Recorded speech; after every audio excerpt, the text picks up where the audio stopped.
Good morning, Miami Valley. Welcome to Miami Valley Fire, a dose of the district. I'm your host, Lieutenant Matt Clark, and today I have with me Brad Niehaus and Assistant Chief Brandon Barnett.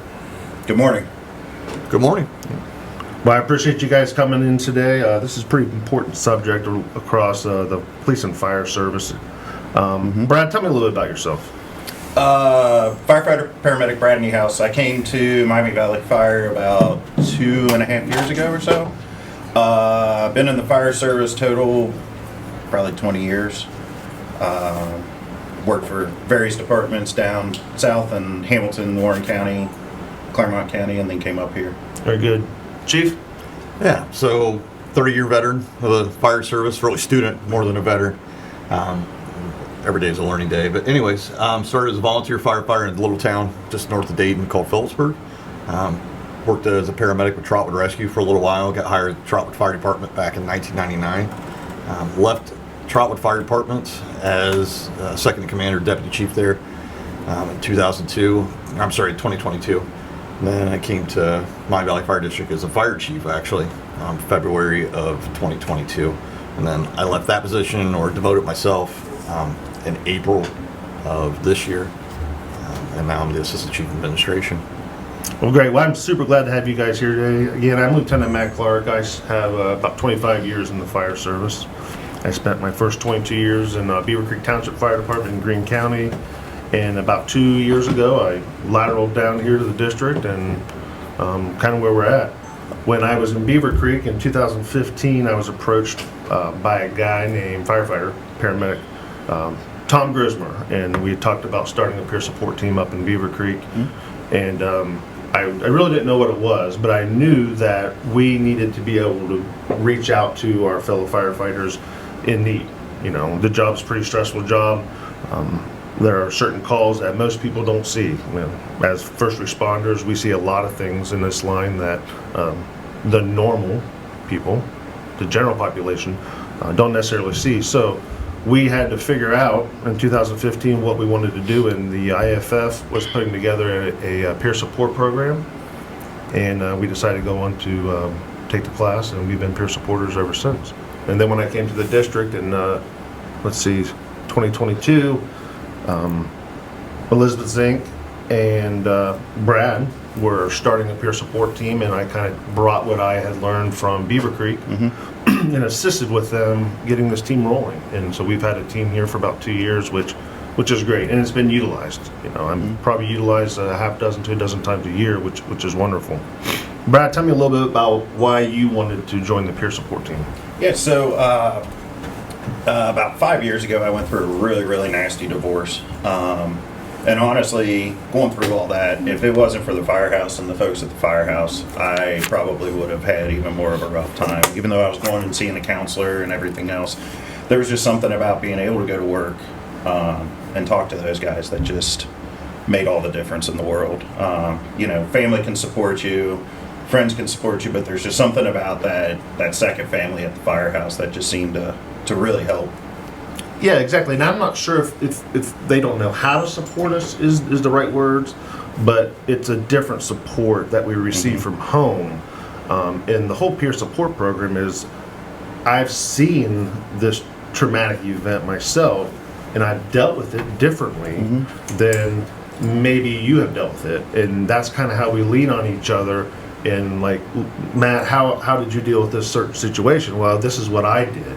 And that helps. And again, that's peer support. It's a lot different than going to a clinician, where a clinician may have not seen these certain things that we have seen or heard or been involved with.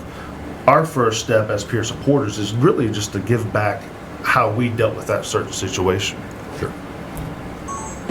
AC Barnett, I know that as an assistant chief, you're not part of the peer support team, but what are your roles in supporting the team? Sure. Just making sure that everybody has the resources.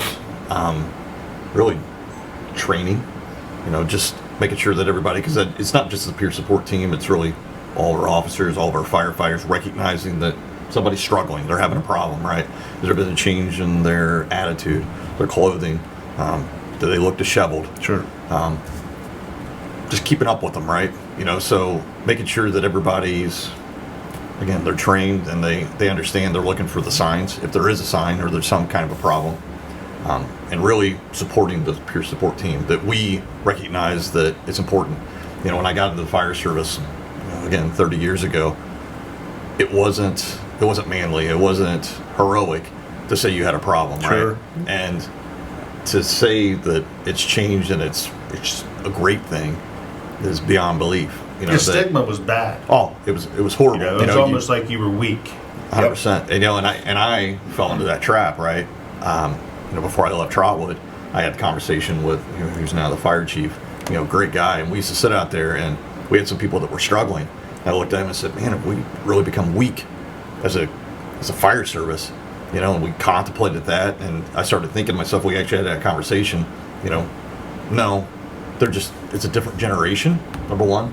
Number two is, when things have been different for, you know, a lot of us older people, you know, that struggled, and we looked for outlets. And again, you were going home hoping that was the place, and sometimes home, like you said. And what do we do spouses. when we get home? We shut down. That's right. We shut down, and now our wives or our husbands or our significant others like, why are they quiet? Well, because we don't believe that was the right outlet to talk to them about that. Yeah. But it fell on us. It fell on us because we just should have opened our mouth and talked about it. You know, I have the benefit of my wife being in, you know, she's in the medical field, you know, it's emergency medicine, and hoping that she would understand a little bit more. But really, we live in two different worlds, right? Even though we both see traumatic things, we live in two different worlds. So it's not always home, and that's why I think this peer support team is uber important. And then in my position, you know, administration, and then with Chief Knoll and Chief Johnson, you know, is, you know, the people at the top, like, our job is to support everybody below us to make sure that they have the resources if there is a problem, and to make sure that you guys recognize that, and you know what you need to do as part of the peer support team, and how to, when somebody reaches out to you, you know how to get them help. You know, you're not a clinical psychologist, you know, you didn't go to school for that, but you've been there, right? And that's the point of the peer support. Yeah, exactly. And for those listening that don't understand what a peer support is, I'm going to read something here. Peer support is the process of giving and receiving non-clinical assistance to achieve long-term recovery from behavioral health challenges. And again, we're not clinicians. What we do is, if we see that somebody is having an issue or we're struggling, we're a bridge, right? As a peer support team, we're a bridge. And we have vetted many clinicians in the area. So if somebody approaches me or Brad or a chief or another officer, that they come talk to us, we have vetted these clinicians to be like, hey, maybe we need to go here. Yeah. You know, maybe we need to go to this clinician. Maybe deals with alcoholism versus marital problems, money problems, gambling problems. You know, we kind of do it all. It's not just the traumatic events that we see on scenes. Now, a lot of that is. A lot of that isn't. It plays a part. It plays a part in the outlets that we choose that are somewhat negative. You know, drinking, drugs, different other addictions. So we have to be that bridge to push these employees to go get that help, especially when it's above our head. You know, we're not going to try to fix something we can't fix. Yeah, I mean, I've since we started this team, I've had several text messages from battalion chiefs like, hey, just letting you know, this crew or that crew, you know, had a pretty nasty call, you know, you might want to check up on them. And I just pick up the phone, call the crew real quick, or, you know, shoot them a text and just say, you know, you doing all right? I know that you had a pretty nasty call. Just want to check on you, make sure you're doing good, and if you need anything, don't hesitate to reach out. You know, that's what we're here for. You know, it could just be as simple as meeting up after work and grabbing a cup of coffee just to talk. Sure. You know, or meeting up for lunch. Absolutely, and the numbers are staggering. You know, go back into 2015 when I first started in the program of the peer support program. I was reading an article one day where it was saying that firefighters, first responders, are committing suicide more than dying in the line of duty. And I had to sit back and think about that. We're killing ourselves versus a line of duty death. Yeah. And all most of these folks need to do is just reach out and talk. Yeah. You know, and that's part of why I really tried to get into this and be, you know, so vocal too, is there's nothing wrong with going and seeing a counselor. You know, I do it on the regular even now, you know, and I'm good. I'm out of that. I think you see it, it's okay to not be okay. Yeah. You know, you see that out there. Yeah. Social media, in firehouses, you see Yeah. it. It's okay not to be okay now. Yeah, just reducing that stigma. You know, when I started seeing a therapist 10 years ago or whatever, and on medications, I was super quiet about it. I didn't want people to know. And after a little while, I was like, why does it matter? Yeah. You know, we need to let people know that we can go see a therapist or a counselor. You know, just to kind of expand on your therapy, you know, thing, and you to a counselor, just because you went to a counselor and it didn't work for you, you know, it's kind of, that's why people sometimes go to different departments, right? You know, and they go to different things. You know, they don't find that right person the first time. Yeah. So, and I try to tell people that is just because you went to one counselor, and my wife and I have this conversation all the time. You know, I had a bad experience. Same thing. You know, I went to a counselor, and I'm like, I mean, that just didn't work out, right? You know, and she's like, well, you need to go to a different one. You know, so you're hunting, and then you need to find somebody, but then you need to reach out to the peer support. You know, and if you guys have been there, like, you can try this, and you know, maybe this person isn't right for you, but maybe we try the next one. Yeah. You know, and you're kind of hunting for that right person, that right fit that makes you feel better about yourself. You know, No, you have to be able to be honest with your counselor. Yeah. And finding that right fit is a huge key to that. sure.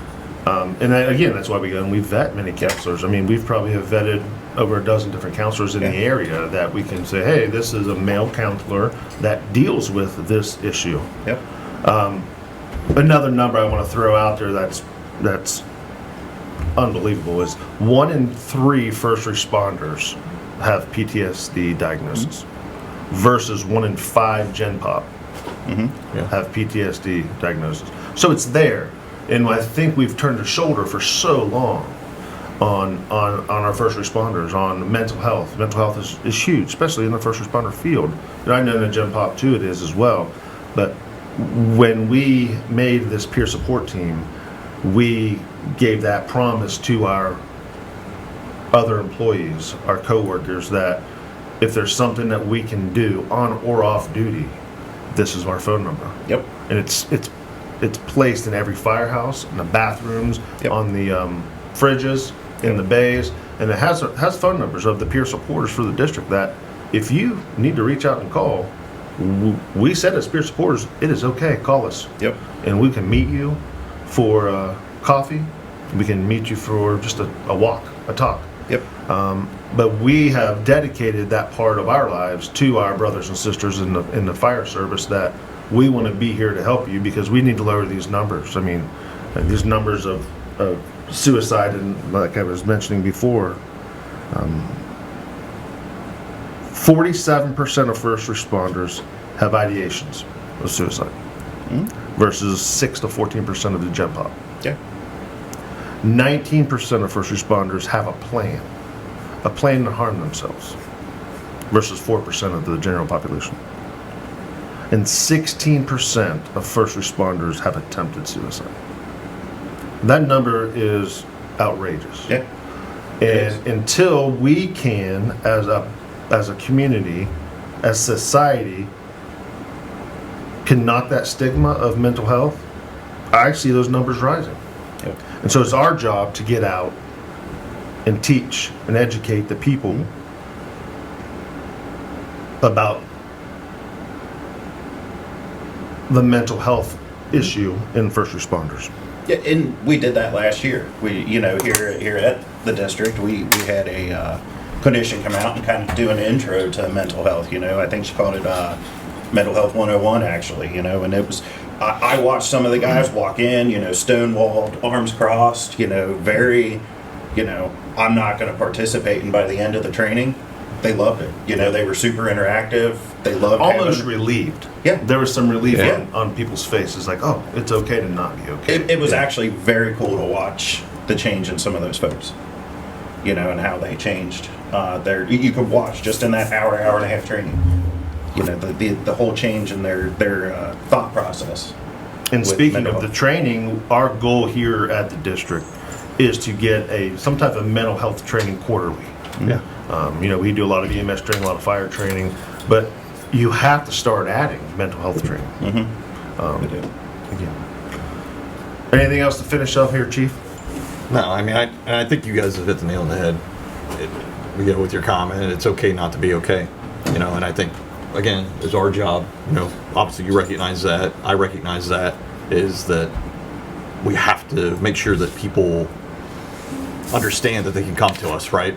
And it may not be you two, it may be me, it may be Chief Knoll, it may be Chief Johnson, it may be, one of the other firefighters. Sure. It's okay not to be okay. Number one, you're never alone. No matter what, you're never alone. I don't care if it's 3 o'clock in the morning or it's 3 o'clock in the afternoon. There's always somebody there, right? There's always going to be somebody that's going to listen to you. There's always going to be somebody that's going to sit with you, again, and I don't care where you live. You can live in Columbus, you can live in, Dayton. One of us is going to show up, and somebody's going to be there, and we're a huge brotherhood, a huge sisterhood. We're a family, right? And growing up, I was very close to my cousins, and I knew I could depend on them. It didn't matter what it was, right? If I needed to move, I called my cousins. If I needed to put on a new roof or strip a roof, I called my cousins, right? And because they were my family. So the fire service is a family, and that's hard to understand for some people, and everybody gets it. They say, like, you cook together, you clean together, you live with them. You truly are a 30-year career, your life is with these people, so that you have to be close to them. But what we have to do is we got to make sure we create an environment that people feel like they can do that, right? It's like being the new person. When you're the new person, it's always hard because you're trying to assimilate into a culture and a family that was already there, right? So our job is to make sure that people feel comfortable. So from the oldest guy to the newest guy or gal, that we make a welcoming environment. And I think we are light years ahead of where, again, when I came into the fire service, Absolutely. like it was. I mean, you were weak if you said, I have a problem, and you were weak if you said, you drank, right? You were drinking, you were kicking stuff, you were fighting, you were, it was outrageous, and I didn't recognize it because that was just the way it was. Sure. That was the culture, and we're changing that culture. And I agree with you. If we don't do something, we don't train, we don't let people know that it's okay, I feel like those numbers are going to go up. And we put a lot of time and effort into cardiac health and working out and putting weight equipment in the fire stations, and seat belts, and making sure that all of the things that we recognized were a problem. We tried to combat that. We took stuff out of the cabs of the trucks, right? We secured everything because we saw rollovers and people getting hurt, and we have not done as much as we could with mental health, but we are certainly a lot further than where we were. A lot further. Yeah. Just in the last 9 years, it's been a huge jump. Yeah. But we can't stop at that. We have to continue to roll downhill with this. And just to kind of piggyback on Chief Barnett's comment, I just want to make it known, as a member of this peer support team, I will stand by our folks every step of the way when they're going through something. I don't want them to feel like they have to go through these things alone. If what it is, they don't feel comfortable going to AA by themselves, an initial meeting, pick up the phone. I'll go to a meeting with you. If you need to go to a counselor, but you don't feel comfortable going to a counselor, alone, I'll go with you.